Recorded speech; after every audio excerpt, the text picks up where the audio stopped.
Support for Gulf States Gumbo comes from the Britannia Theater, uptown in New Orleans, playing new movies, classics, and unique programming.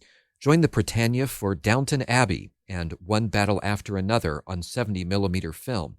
Information at thebritannia.com for all showtimes. From the Gulf States Newsroom, this is the Gulf States Gumbo, your weekly serving of stories from Alabama, Mississippi, and Louisiana. I'm sports and cultural reporter Joseph King, chopping it up this week.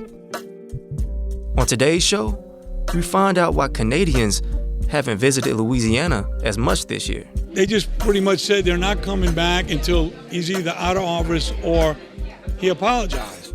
And we learn about Hibbett Sports and Nike's collaboration to showcase basketball in Alabama. That's all coming up on the Gulf States Gumbo.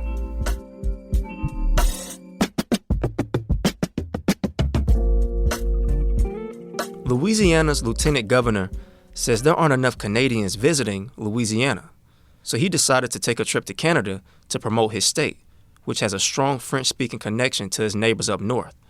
Turns out, a lot of Canadians are upset with President Trump. WRKF's and Report for America Corps member Alex Cox has the story. This weekend is the start of the Grande Ravée Acadienne near Lafayette, Louisiana. The festival happens every 5 years and celebrates the Acadians, descendants of early French settlers who came to Louisiana from Canada in the 1700s. It attracts a lot of tourists from Canada, but not so much this year. At least one tour company canceled. Those 4 buses went away. That's Randall Menard, the president of the nonprofit that puts on the festival. The tour operator told him Canadians just didn't want to come this year. After the tariffs and the president's comments, he let us know that people were dropping like flies. He's referring to the comments President Trump has made about Canada becoming the 51st state and his ongoing international trade war. Just this week, in a meeting with the Canadian Prime Minister, Trump cracked a joke about a, quote, merger of the two countries. Louisiana Republican Lieutenant Governor Billy Nungesser is asking the president to apologize to Canadians for those remarks. This is because on a recent trip to Canada, he heard how upset people there were. They just pretty much said they're not coming back until he's either out of office or he apologized. Nungesser hasn't heard back from the president, and he says that an apology might not fully fix things anyway. But he doesn't know what else to do. He says tourism from Canada is down 20 to 30%, and data from Canada shows a 25% drop in U.S. visits in July compared to last year. He says the U.S. has become an unpopular destination for Canadians. The airlines, they still have the flights, but they're not advertising travel to America. The Grande Ravée Acadienne festival this weekend will be flooded with Louisiana French music and the smells of good old Louisiana cooking. And locals will celebrate without many of their Canadian cousins, says Menard. I mean, we're going to miss their presence. The program will go on, but it's not going to be the same without their participation. He hopes their absence will only be temporary.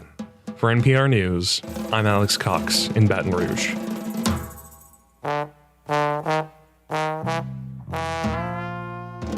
In the world of sports, the states in our region have a big thing in common: football. But Alabama has made its mark in basketball, too. Hibbett Sports and Nike teamed up to host a week of college basketball, showcasing 4 schools from Alabama at the historic Boutwell Auditorium located in downtown Birmingham. Earlier this week, I went to Boutwell Auditorium and sat down with the vice president of marketing at Hibbett, Sarah Wungard, and asked why they're having it in Birmingham and at the Boutwell. At Hibbett, we've been headquartered in Alabama for decades. We're celebrating our 80th anniversary actually this week here at the Boutwell. But for us, one of our core missions at Hibbett is really about giving back to the community and bringing access to exciting experiences, exciting product that people might not be able to find in their town. And what better way to do that than by giving back to our hometown of Birmingham. Also, not a lot of people know this, but Nike actually has offices here as well. So for us and for Nike, they share that mission in wanting to help us give back and create these exciting moments for our community. So what better way to do that than by tying back to a historic arena at the Boutwell in downtown Birmingham. And I think last year was the first time in over 45 years that they'd had a basketball game here. So just the atmosphere, you can look around. It's much more intimate than a normal basketball game experience, and something that a lot of people, especially people here in Birmingham, just don't get to do that often. So we're excited to be able to provide access like that. Yeah, for people that can't see, it's like it feels like an 80s basketball arena. Yeah. It's like a stage. What was the thought process behind that? If you know or don't know, but like, what was the thought process behind like having it this intimate type setting? So that was one thing that we talked a good bit about. So the vendor partner that we work with to put on this amazing event is Night Edie. They're also headquartered here in Birmingham. But they came to us with this idea actually last year, and we're like, hey, there's a historic venue. We could make it feel like an intimate, energized, exciting environment and bring something to the table that like normal preseason exhibition games can't accomplish. So, most of those are still in arenas with 20, 30,000 seats. I think this one seats a little over 3,000, and just the atmosphere. I mean, we had a game here last night, and it's so cool. You can feel the energy as soon as you walk in the front doors of Boutwell, much less the arena itself. So, yeah, it's really honestly hard to describe and to put into words, but it's something special. And can you describe, like, I know the game is happening because it's, you say you want to have a game here and, have something for the city, but what does this feel of like the cultural aspect of this game? It has like, elements of like some hip hop in here, just with like even a color scheme and everything, having things set up in the front. Like, what was the inspiration behind that? Yep. So if you've ever been to the Boutwell, number one, it's a historic arena. It hosts other events outside of just sporting events, obviously. I think there's been some boxing matches here in the past. There's some music events that are happening. We're having a concert here Friday night. But if you look at all of the art that's gone into this behind the scenes, which I love because marketing, obviously, bringing in the creative side, it's all got gold, black. It really ties back more into like a Great Gatsby type theme, which we felt like paid homage to, just the Boutwell as a place, much less somewhere to host an actual event. So everything tied back to the fonts on the floor, to the creative that I can see right now up on the Jumbotrons behind me, really tries to reflect that. And how y'all got Juvenile? What made Juvenile be the person y'all wanted to perform? So again, going back, like you said, to the cultural side of things and tying back to like late 90s, early 2000s hip hop. And for us, we feel like music, sports, tying everything in together really just brings another element. And then we're hoping that people are going to come with their sneaker forward outfits. For Hibbett, we have a saying, instead of going head to toe, we call it toe to head and build the outfit from the ground up. So we're hoping to see a lot of that really reflected Friday night at the concert as well. And can you tell the audience what just happened with the local high school here? Yes, oh my gosh. So one of my favorite parts, we just did a presentation to Huffman High School for our philanthropic initiative called First String. We started it actually last year, so it's only 1 year old. We did our first presentation here last year to Winona High School, but it's basically a program that promotes, education, but also success building for these athletes, both on and off the court. And I think, being a former athlete and having two that live at my house right now, I think a lot of kids forget the game, yes, might stop in a couple of years, but there's so many more life skills that the sport can bring you. So what we're trying to do at Hibbett is give a donation to the high school, which is amazing, and schools certainly always need, means to even purchase things like, we're talking to the principal, meals for the games, not just equipment and uniforms, but actually getting these kids to and from where they're supposed to be. In addition to that, one thing that we added was a scholarship program. So one boy and one girl from the team, so one player from each team will get funding for a 4-year education after they're done with high school, which is huge. And then even after that, we took it a step further and said, okay, what else would help best prepare them for success just in life? And that was the internship component. So they will also get the opportunity, if they would like to come and do an internship at our headquarters here in Birmingham.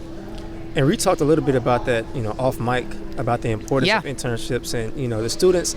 Like, if y'all could have seen their reaction was very happy about the shoes, the Ja Morants and everything, and all of that. And the internship kind of went over their head a little bit.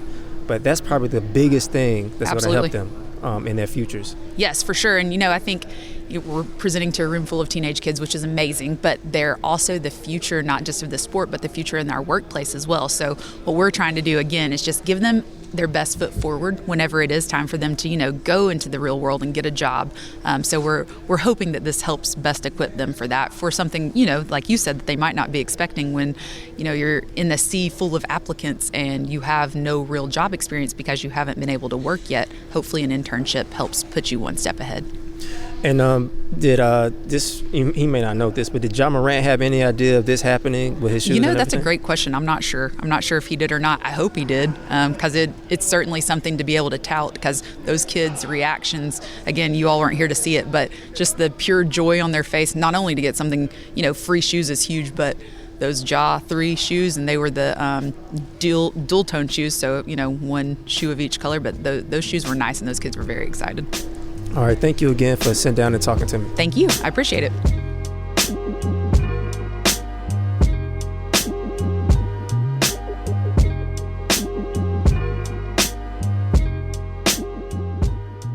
Okay, at this point of the show, we talk about Gulf State's gyms. We highlight some of the best things our region has to offer. This week makes a full year of the Gulf State's Gumbo, and we appreciate everyone that has listened. The team has changed over the past year, and we have a new addition. Sitting with me is our new community engagement reporter, Elise Gregg. What's up, Elise? Hey, thanks for having me. So, Elise, tell our audience a little bit about yourself. For sure. So I'm originally from South Florida. If you know the area, I'm from Broward County. And if you don't, then we can just say I'm from Miami. I was born and raised there and went to school there as well. I did my undergraduate degree in journalism and decided to stick around a little longer to do a master's degree in criminal justice at Florida International University.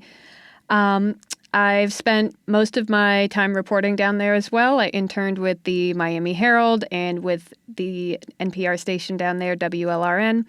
Also did some work out in Phoenix, Arizona, though, working for the Walter Cronkite School of Journalism in their News 21 program.